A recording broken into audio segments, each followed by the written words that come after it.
This is the BBC. Hello, I'm David Baddiel, and before you enjoy this week's Comedy of the Week, I wanted to tell you about my new podcast in which I try to make sense of some of the more puzzling things in the modern world. Things like Bitcoin, fracking, and the Kardashians. That's David Baddiel Tries to Understand, and you can find it wherever you found this. Hello and meow and welcome to Comedy of the Week, the greatest comedy podcast that chooses the best of Radio 4 that week, puts it neatly in a box for you and then rings you and says, there's something in a box for you outside your house. And then you open it, but it isn't scary, it's just a new podcast, which is funny and you are relieved, but fully aware you need to see someone about your overactive imagination. Thank you so much for joining us. Are you a regular listener? Don't forget to swipe your BBC podcast card at the end to collect your comedy points if you are. Remember, once you've collected 500 points, you will be allowed a space on the mothership when eventually they come to collect us. So do keep listening and keep collecting because they are coming, and soon. This week's Comedy of the Week is the John Moloney Show. John is back with more tales of Edward, his cat. I've got to be honest here. I fear cats, not just because of the Doctor Who episode Survival, but also because I'm allergic to them. And the amazing thing about cats is if they know you're allergic, they will seek you out. Which in a way is genius, but also, if you think about it, is pure evil. I'm just talking about them is making my nose itch. I know they're out there, they're listening. The cats are always listening. But I will ignore my allergies and attempt some empathy for the feline overlords, because today, Edward goes to the vet in the John Moloney Show.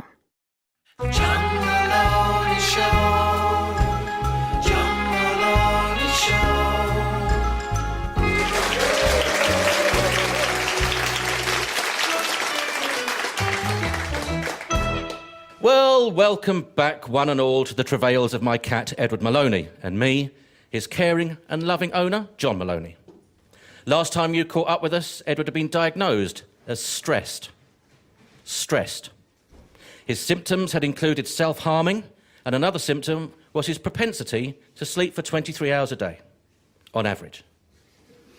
But things have moved on with my mournful Moggy, and now it's time for me to relate to you how he's faring now, if he's awake. I noticed there was a problem with Edward by the way he was walking. He wasn't walking like a normal cat, doing the usual common or garden catwalk. You know, the one foot in front of the other to get to a pre-appointed destination within a predetermined amount of time. He just wasn't walking right. He was kind of pointing his front paws forward before putting them down on the ground, reminiscent of a Nazi cat.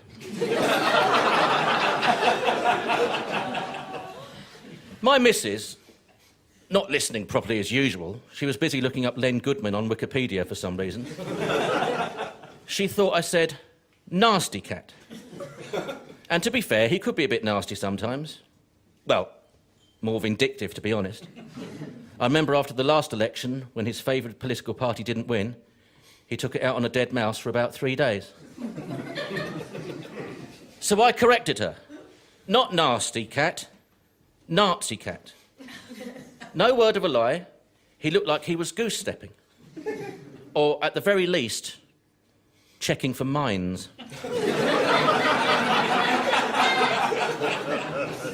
He was being very tentative with his gait, putting one foot forward and with the other one arching it upwards and then putting it down very carefully, as if he was worried that he was about to step on a mine.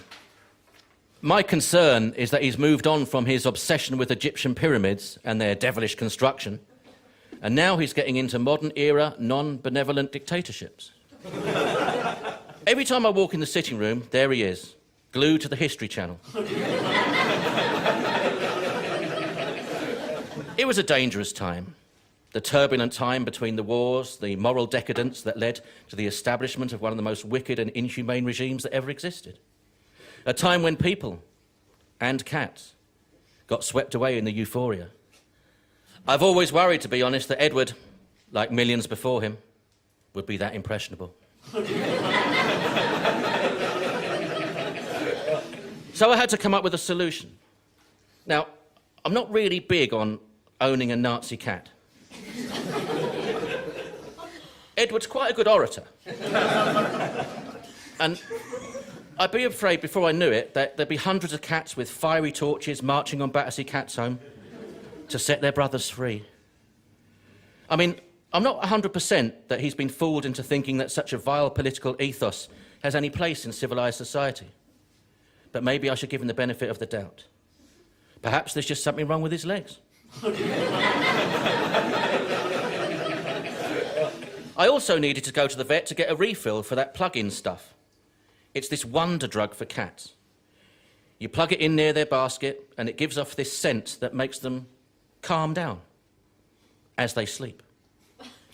I think the stuff is a con, to be honest, and it stinks. It makes the sitting room smell like a teenage boy's bedroom after he's watched a long session of women's beach volleyball. And why he needs calming down when he already sleeps 23 hours a day is a mystery within itself. So I phoned the vet for an appointment. Hello? John Moloney here. I'd like to book an appointment for my cat, Edward. Yes, Edward Moloney. Has he been to you before? Not on his own, no. Yes, he is one of your patients. Last time he was in, it was for self-harming. You put one of those collars on his head that made him look like he was in a restoration play. What's the problem this time? Well, I don't quite know how to put this, but he started to display unpleasant right-wing tendencies. Goose-stepping, to be precise. I agree, it is fairly unusual, but that's why I thought I'd bring in the professionals. Is he eating okay? Well, he gets most of it in his mouth. Is he drinking? Not at the moment, it's Lent. So I took him down the vet. And this is the conversation I was forced to listen to. I say forced because I was. Two posh ladies with absolutely no idea of spatial awareness. I'm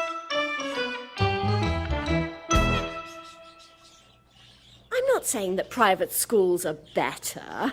Just because they're smaller, cleaner, have better facilities, more equipment, and a higher teacher-to-pupil ratio, it doesn't mean they're any better. Not at all. That's not what I'm saying. It's just a matter of personal choice.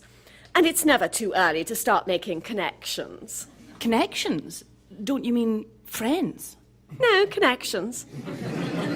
Her best connection is the daughter of the Uzbekistan Prime Minister. That'll come in handy next time you need some high-grade iron ore. Well, private schooling is not a matter of choice. It's a matter of money. People don't choose to be poor. I mean, some of the children round here, well, you know the ones that I mean, they'll hold her back. Some of them don't even speak English. English isn't the first language in Syria? Well, exactly. How is she meant to learn with a bunch of refugees just gibbering on? I think the teacher's English, not gibberish. The gibbers haven't invaded for centuries. I need to pop into Boots after this to get some more training nappies for Ophelia. She still wets the bed. I thought you said she was advanced. She is, academically. She's academically advanced. Her tutor's doing an excellent job, but she gets anxious. She worries. What, at the age of 4, is she worried about? The long-term economic plan? The plight of the Amazonian silk monkey? No. She worries about school. The cleaner, smaller, better-equipped, higher teacher-to-pupil ratio school, you mean? Yes. She worries that if Marcus loses his job, we won't be able to afford the fees, so she'll have to go into state education. Well, the bank Marcus works at is about to shed 6,000 jobs. He's not getting any younger. So she wets the bed? Not every night, just school nights. It's just a phase. Maybe you should get her a plug-in. I beg your pardon, that's disgusting. You are a very sick man. I think I'm going to call the police. No, you didn't hear me properly. I said a plug-in. It's done wonders for my Edward. Look how calm he looks. He hasn't had an accident in ages. Although I am a bit worried about his recent conversion to neo-right politics. Do you mind? And what right do you have listening into our conversation? I couldn't help it, love. I never knew that loud was the new quiet. Well, I think you'll find that in Clapham, it is. Tell me about it. My local pub now sells French onion soup. In a basket. So after having to listen to these two no-marks, me and Edward Moloney got called in to see the vet. We went through a quick medical history. I explained that Edward was coping quite well with the stress, that he was getting his usual 23 hours, that the pheromone plug-in had made the sitting room smell like Donald Trump on a visit to a girls' school. Then the vet took Edward's temperature, which always makes me laugh. Edward always goes a bit boss-eyed and makes that meow noise. And then the vet asked me what the problem was this time. I explained to him that Edward was walking a bit funny, a kind of slow-motion version of John Inman. Well, more Dick Emery than John Inman, but definitely within the requisite realm of camp. I further explained that he was walking a bit warily, as if he couldn't quite see what was in front of him. I want to look in his eyes, the vet says, which I thought was rather forward of him, given what he'd just done to Edward's bum, but hey, who am I to judge these days? So he shone this torch thing into Edward's eyes, and thankfully his pupils were dilating correctly. Thank God for that. He then told me that he wanted to test Edward's reflexes. I told him Edward wouldn't take kindly to being hit on the knee with a massive great hammer, but I was barking up the wrong tree.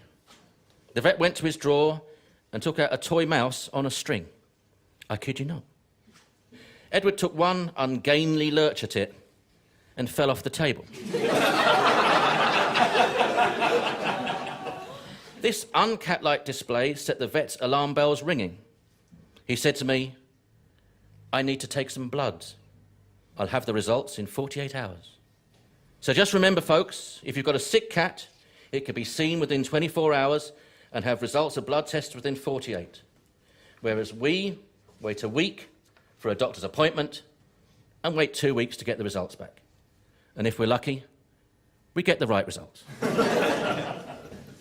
Britain's a great country. So 2 days later, I'm at home and the phone rings. He explained to me that Edward's unusual gait was not down to arthritis. Thank God for that. Edward is too vain to use a stick.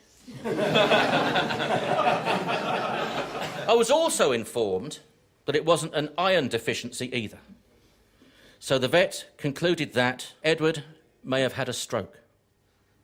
I pointed out that Edward's speech wasn't slurred, but that didn't even get a smile. No sense of humour, these people.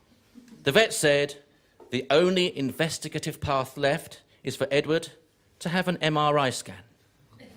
I said, "Do you mean a CAT scan?"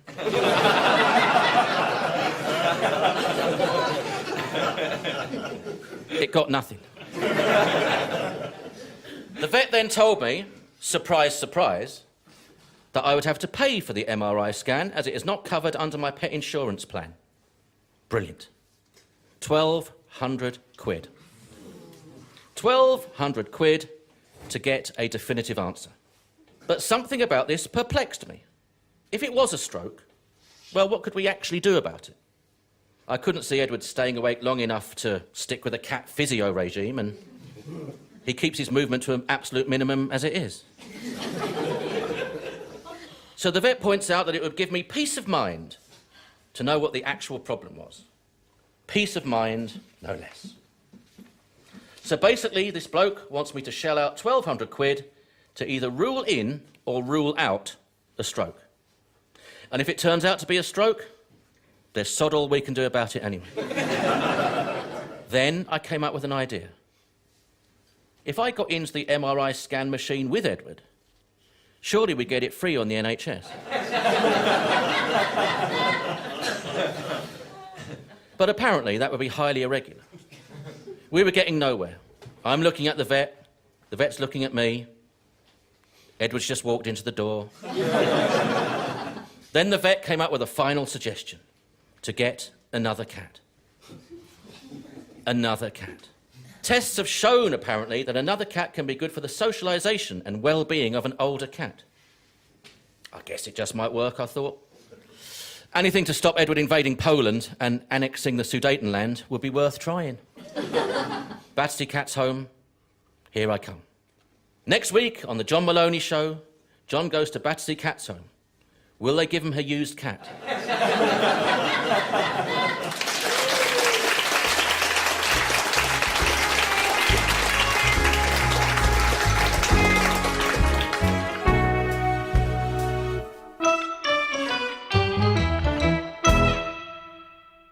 That was the John Moloney Show with John Moloney, Karen Bartke and Julia Sutherland. It was a Dabster production for BBC Radio 4.